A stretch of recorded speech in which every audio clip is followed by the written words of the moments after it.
Yan, bala ito na po yung update natin ngayon. Ang oras po natin is alas 11:46 ng tanghali. November 9, 2025. Dito pa rin po tayo sa Real Quezon. Ano po? Ayan, talagang kanina po bumugso yung hangin at saka high tide kanina. Lumaki yung alon, sumalpak dito sa mga kubo. Ito nga at ang mga bato ay nagsampahan dito. Ayan sinasalpakan kanina dito ng alon. Yan, sumalpak ko dito sa loob ng mga cottage na yung alon. Yan, mga malalaking bato nag-akyatan dito, dala ng malakas na ulan ng kanina alon. Yan po yung update natin ngayon tanghali sa bagyong uwang na to. Sana wag nang lumakas, ganito na lang hanggang mamayang gabi, lalo na pag high tide, kasi ngayon po low tide yan. Low tide pero parang hindi siya low tide kasi sa lakas ng alon, tsaka yung gawa nga siguro ng bagyo, kaya hindi nawalan ng tubig yung part na yun. Naitubig pa rin. Malalaki yung alon kung sa malalaki, kaya lang hindi siya nakakarating dito dahil low tide nga tayo ngayon.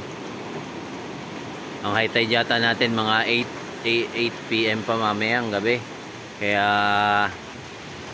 mamaya sigurado sampa rito ang alon. Yun kaya mag-iingat po tayong lahat. Ganito pa po yung pabugso-bugso pa lang po ang hangin dito sa Real Quezon. Yan, wala po tayong update doon sa kasamahan natin na gwardiya sa Infanta kung gaano nakalakas doon. Pero may sinend po siya sa akin na video kanina doon sa posting nila. Yan, ayan po, nilagay ko lang din dyan. Mahina kaya ang hangin para makita nyo.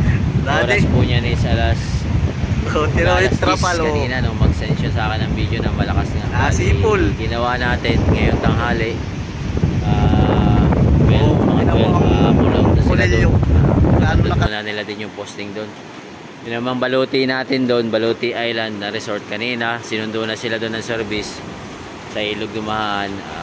Abandonin muna natin yung posting doon para sa kaligtasan naming mga gwardiya dito. Yan lang po yung ating update ng panahon dito. Yung bagyong uwang.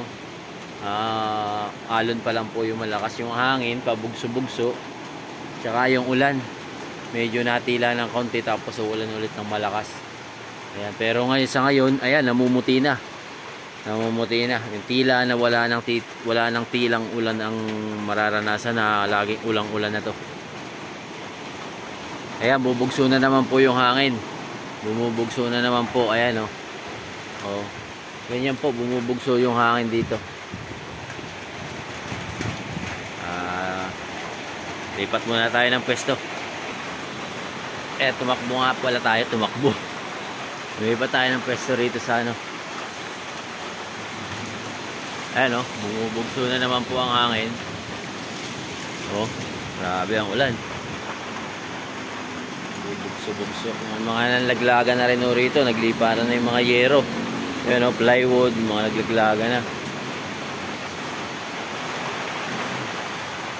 Siguro update ulit tayo mamayang hapon, bago dumilim, kasi high tide na yun.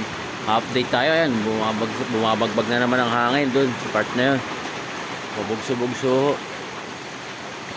Yan, update na lang po ulit tayo mamaya sa mga nakasubaybay po sa panahon dito sa Real Quezon, sa kalagayan ng karagatan, tabing dagat. Yan po. Patuloy po tayo manalangin para wag nang tuluyang lumakas yung bagyong uwang dito sa mga dadaanan na kalupaan, para naman wala nang masalanta na mga tao.